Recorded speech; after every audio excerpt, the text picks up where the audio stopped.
bonjour. Bon, c'est certain que la dernière vidéo que j'ai faite, là, où je spécule sur Gabriel Nadeau-Dubois, moi, parler de ce qui se passe en ce moment, c'est sûr que c'est délicat parce que euh, c'est lié à des gens là, dont certains activistes là, sont d'une certaine agressivité quand même. C'est pour ça que j'aimerais mieux parler du passé. C'est moins délicat, on dirait, de parler du passé. Moi, je considère que si vous regardez ça comme il faut, là, le Québécois, j'ai souvent dit, le Québécois, c'est un latin castré. Puis d'ailleurs, au niveau là, de certains réseaux là, dits là, identitaires, on voit qu'il y a un certain langage qui semble plus lié là, à des réseaux. Là, on dirait que la symbologie, c'est de au niveau de la symbolique, là, puis c'est des choses liées à la mythologie nordique. Puis ça, c'est des choses que j'ai de la difficulté à comprendre parce que le québécois est un latin, ce n'est pas, il n'est pas, c'est pas quelque chose de saxon, de germanique ou de, par rapport au peuple du Nord, là, comme les Norvégiens et puis les Suédois. Et puis pourtant, on a affaire à ça, une symbologie de, de mythes nordiques, les hordes de Wotan, ou je ne sais pas trop. Moi, personnellement, de la façon dont je vois ça, c'est quelque chose, c'est l'aboutissement, au fond, de choses anciennes. Si vous regardez, par exemple, prenez à l'époque de Louis XIV, Louis XIV, déjà là, on voit que on aurait, c'est ce qu'il y avait de latin, là, puis de spécifique, on dirait, au peuple français qui était attaqué. Si on prend Louis XIV, le régime, c'était un régime qui était lié au gallicanisme, si on peut dire, qui est une forme de catholicisme là, spécifiquement français. Tout l'absolutisme de Louis XIV était basé sur le gallicanisme. Et puis, de plus en plus, là, on voit des attaques là, par rapport à la réforme, comme si des réseaux là, liés à l'Angleterre, à la Hollande, là, avaient essayé là, de fragiliser, là, déjà là, à cette époque-là, au XVIIe siècle, l'identité française, qui est une identité de latin au fond. Et puis, que je sache, les Québécois sont les héritiers de ça, et ils ne sont pas les héritiers de la mythologie nordique. Déjà, sous Louis XIV, ceux que ça intéresse, ça, vous lirez sur le jansénisme. Le jansénisme, c'est ce mouvement-là, c'était déjà, là, si on peut dire, une tentative là, d'aller fragiliser le gallicanisme à la française. Moi, je ne suis d'aucune confession, je ne suis pas croyant, mais à mes yeux, tout ça, c'est surtout de la politique. Et puis, si vous regardez ensuite, Louis XIV meurt, Philippe d'Orléans devient régent. Il y a beaucoup d'historiens qui aiment beaucoup Philippe d'Orléans. Moi, Philippe d'Orléans, pour moi, c'est un... Je n'ai pas beaucoup de respect pour ce personnage-là. Tout de suite, vous avez le testament du roi est brisé. Là, il redonne le droit de remontrance au Parlement. Puis, c'est tout pour que la monarchie française devienne de plus en plus euh, une monarchie parlementaire britannique, un peu. Ça s'en allait déjà vers ça. Et puis, si vous regardez la Révolution française, la Révolution française, à mes yeux, elle a été fomentée en Angleterre et en Hollande. Et puis, déjà là, c'est là que ça commence, là. Et puis, nous, je pense que nous vivons à notre époque, là, une continuité de ça. Si vous prenez, regardez les Américains, au fond, les Américains sont les héritiers de l'Empire britannique.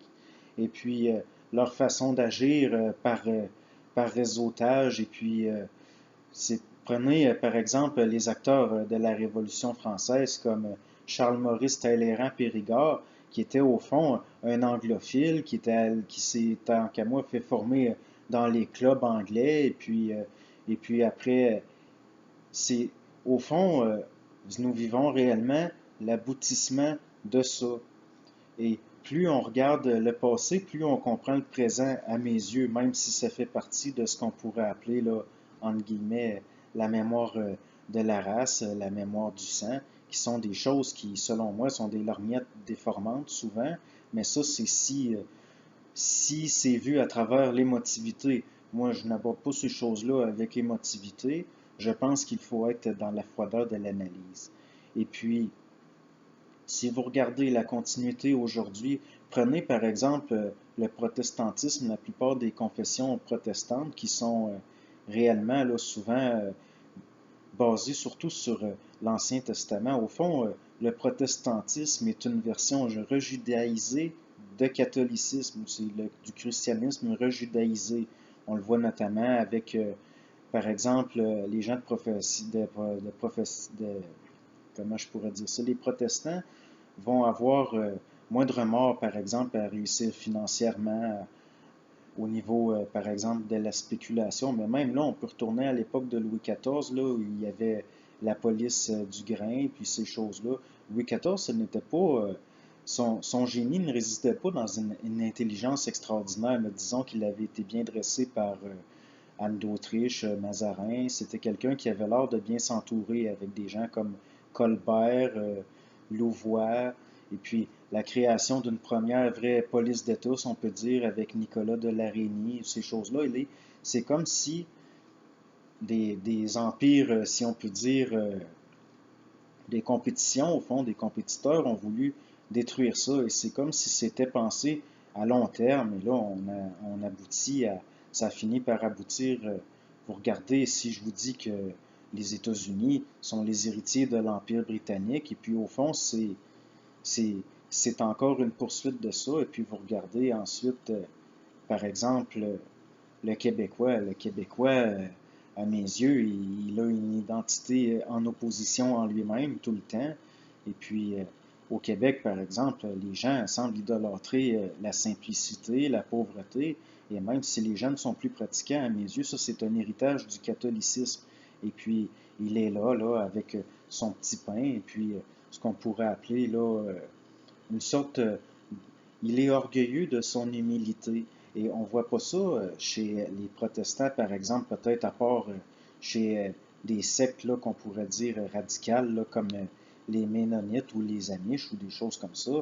Mais au fond, si vous, véritablement, si vous l'observez à travers cette lunette-là, vous allez vous rendre compte que le protestantisme est une version rejudaïsée du christianisme et que ça a des aboutissements politiques. C'est pour ça que je vous dis, moi personnellement, je ne suis d'aucune confession, je ne suis même pas croyant, mais je vois qu'il y a là des aboutissements politiques et de toute façon, je pense que nous allons bientôt vivre en Europe, en Europe des grands troubles. Il va y avoir des émeutes et tout ça évolue. Il va y avoir possiblement, ça fait plusieurs années qu'on prédit des guerres civiles, et puis c'est certain qu'il va y en avoir, c'est certain, mais comme je vous dis, si vous l'observez à travers la lorgnette de l'histoire, en sachant que même inconsciemment, il peut y avoir une mémoire du sang, qu'il y a une psychologie des peuples, qui vous allez voir clairement ce qui se trame au fond. Prenez par exemple Donald Trump. Donald Trump, à mes yeux, est l'héritier de tout ce qui est le protestantisme rejudaïsé. Et puis, les gens sont là à dire, ceux qui sont pro-Trump, puis s'attendaient à des changements, et puis à des choses merveilleuses. Alors que, au fond, Trump, c'est la continuité de la politique des États-Unis. D'ailleurs, il n'y a rien dans les agissements de Trump qui vient contredire l'agenda qu'on pouvait considérer par rapport aux Américains et leur façon d'agir. Puis là, il s'en va prédire la victoire de Marine Le Pen. Et puis, au fond, peu importe, comme je l'avais dit plus tôt, peu importe qui est élu, il va y avoir des émeutes en France. Et puis, ça va pouvoir être alimenté de l'extérieur. Et ça, moi, je vous dis, regardez à qui profite le crime. Et puis, au fond, c'est une déstabilisation qui date d'il y a très longtemps. À mes yeux, ça commence sous François Ier et puis les débuts aussi de la réforme. Et il y a réellement une continuité. Et si vous le regardez de loin, avec objectivité, on voit les plans dans les plans, si je puis dire. Et c'est sûr que c'est extrêmement intéressant, mais le problème, c'est que moi, je ne suis pas une personne d'action. Je suis quelqu'un qui regarde, qui analyse, qui réfléchit, mais à un moment donné, il va falloir que peut-être que des gens agissent par rapport à ça ou qu'on se laisse faire passivement, tout simplement. Là, les Américains risquent, leur hégémonie est en danger jusqu'à un certain point, et comme un animal blessé, ça les rend extrêmement, au niveau de leur politique étrangère, et ça les rend extrêmement imprévisibles. Si nous risquons réellement un conflit majeur, c'est sûr que, vu mon positionnement, je suis dans l'observation, je trouve ça intéressant, et même jusqu'à un certain point, c'est extrêmement divertissant, mais les conséquences risquent d'être extrêmement graves. Le parlementarisme à la britannique, par exemple, comme nous avons au Québec, est basé sur une polarisation, une vision polarisée des choses. Moi, je n'ai jamais pensé que le PQ allait faire l'indépendance, puisqu'au fond, au niveau de ce qui nous est caché, ce n'est pas son mandat.